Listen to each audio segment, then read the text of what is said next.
गए हुए। अभी की बात करो, अभी अभी अभी इन्होंने बात शुरू की है। मैं ये पूछना चाहता हूं कि राणा सांगा थे, उनके पोते कौन थे? महाराणा प्रताप। महाराणा प्रताप की लड़ाई किससे थी? अकबर से। अकबर उनको हराना चाहता था।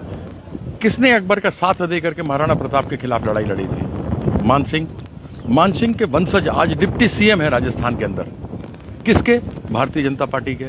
उसका जवाब देंगे ये?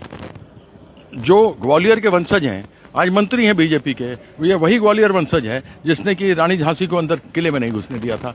तो अगर देश के सबसे बड़े गद्दारों के साथ कोई है तो वो भारतीय जनता पार्टी है। इतिहास में घुसकर वर्तमान में लोगों को उसके लिए दोषित करना ये कितना सही है? एग्जैक्टली, इसीलिए तो मैं कह रहा हूं, अगर क्योंकि यह बात सब उठा रहे हैं तो मैं इसका जवाब दे रहा हूं। अन्यथा तो बात यह बतानी चाहिए ना कि 105 करोड़ लोग गरीबी रेखा के नीचे थे। ये तो सरकार मानती है।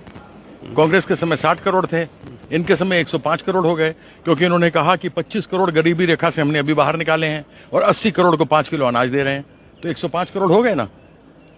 बैठे अंदर मंत्री बोलते हैं कि साहब हमने 60 करोड़ लोगों को जोड़ दिया प्रधानमंत्री औषधि योजना से। तो ये जो सेंसस 2011 का, उसके बाद तो 30 करोड़ लोग और जुड़ गए। उनको कौन सी सुविधा मिल रही है? 2011 के बाद तो कोई सेंसस नहीं हुआ ना। तो पिछले 14 सालों में जो लोग हुए हैं वयस्क हुए हैं, उनको क्या किया है? कोई बात करने वाला नहीं हो रही है। कोई बात नहीं करेगा। तो यह झूठ बोलने का एक मशीन है भारतीय जनता पार्टी। बड़का झूठा पार्टी है ये, और इसके अलावा और कुछ नहीं। Thank you sir. गए हुए। अभी की बात करो, अभी अभी अभी इन्होंने बात शुरू की है। मैं ये पूछना चाहता हूं कि राणा सांगा थे, उनके पोते कौन थे? महाराणा प्रताप। महाराणा प्रताप की लड़ाई किससे थी? अकबर से। अकबर उनको हराना चाहता था। किसने अकबर का साथ दे करके महाराणा प्रताप के खिलाफ लड़ाई लड़ी थी? मान सिंह। मान सिंह के वंशज आज डिप्टी सीएम है राजस्थान के अंदर। किसके? भारतीय जनता पार्टी के। उसका जवाब देंगे ये? जो ग्वालियर के वंशज हैं आज मंत्री हैं बीजेपी के, ये वही ग्वालियर वंशज है जिसने कि रानी झांसी को अंदर किले में नहीं घुसने दिया था।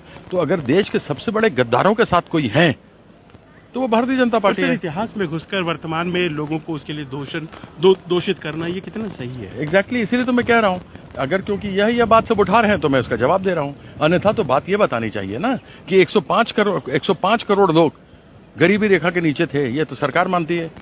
कांग्रेस के समय 60 करोड़ थे, इनके समय 105 करोड़ हो गए, क्योंकि इन्होंने कहा कि 25 करोड़ गरीबी रेखा से हमने अभी बाहर निकाले हैं और 80 करोड़ को 5 किलो अनाज दे रहे हैं। तो 105 करोड़ हो गए ना।